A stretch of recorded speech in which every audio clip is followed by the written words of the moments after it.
Again, it's 2-0 Wolves after 20 minutes of play, and prior to today's game, Billy sat down with Wolves sniper, rookie forward Bradly Nadeau, in our Village of Rosemont intermission interview.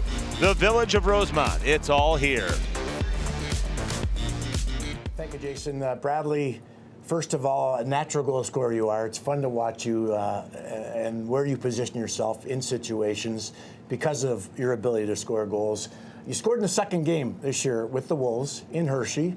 Kind of nice to get off the schneid a little bit very early, but you didn't have another goal for 9 games. What was it like going through that process? And I'm sure it hasn't happened a lot for you throughout your career, but what was it like in that gap there without a goal?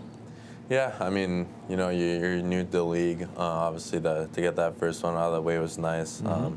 You know, playing with players like Suzuki there for a while, and you get chances. It just sometimes wouldn't go in, and you know, you're young in a tough league, so you just try and stick with it, and you know, play as hard as you can every night, and you know the bounces are gonna start coming your way, and I think that was kind of my thought process. While that was happening at the start of the year. Sure, I like that attitude because that is exactly it. You can't put pressure on yourself, you just got to let it happen. Let me ask you, and I find this interesting, you being a French-Canadian, Eastern Canadian, you played obviously a lot in New Brunswick when you were growing up, then you went to the British Columbia Hockey League, a great league out there, the BCJHL, then you went to college and played. Why did you not go, as many French-Canadians would love to, play in the Quebec Junior Hockey League? What was that decision like? Yeah, I think you know, for me being a smaller player, I thought if I needed the time, more time to get bigger and stronger as a player, I would have it.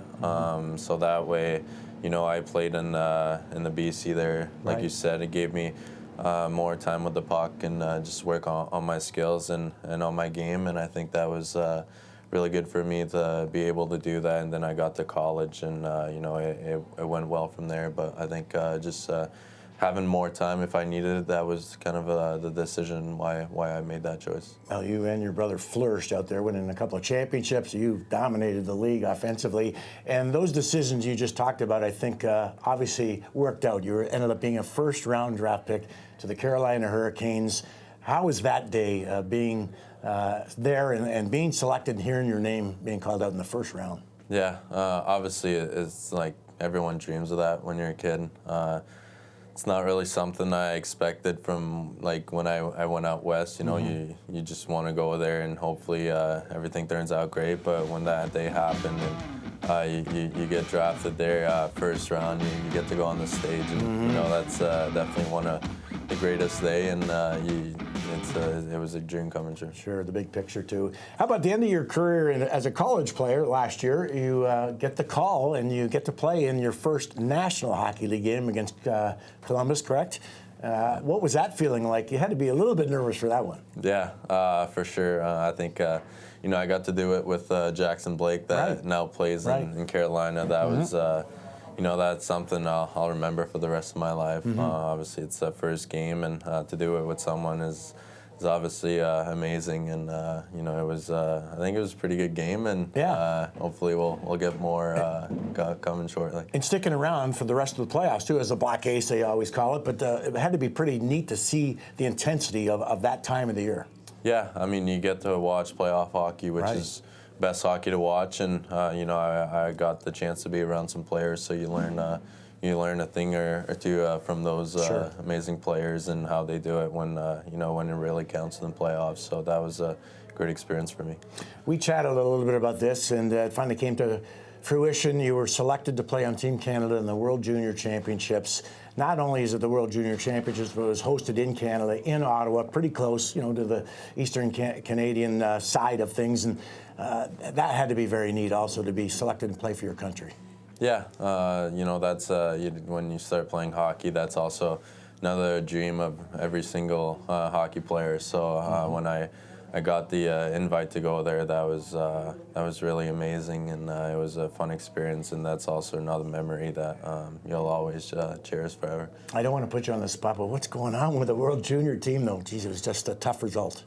Yeah, I mean, it was a lot of good players. It's a short tournament, it's a short go-around. You just kind of have to figure it out, and I don't think, unfortunately, we didn't figure everything out in time, and you know, all those good players, all the other teams have good players as well. So that's something that happens sometimes. Well, you did lead the team in goals during that tournament, and I want to take you back to your youth. St. Francois de Madawaska, 500 people in the big town that you lived in. You grew up on a farm with your brother Josh. You guys are tight.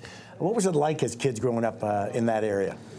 I mean, it was amazing. Obviously, it's a small town. There's, I wouldn't say there's a lot to do, but my dad, from when we were really young, he just started making outdoor rinks for us, and that was kind of the big thing. In the winter, we'd be on the ice so many hours in a day, and that was huge for us to get where we are today, and just playing and having fun. I think that's where you can get better as a hockey player on the outdoor rink. You just go and have fun. Absolutely, I totally agree. I think the best coach is yourself doing that in those situations. We got pictures of your beautiful rink and the ability to go skate on the ice in a barn. And your dad played a lot of hockey. How was he helping you to become the players you are? Yeah, obviously he played. Just stopped. I think 2 years ago. He played senior back home, and obviously he was a good player, and he just coaching.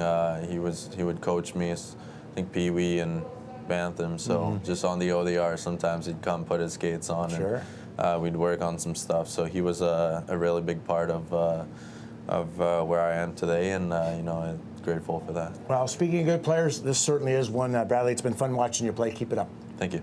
We'll be back with more of the first intermission after this.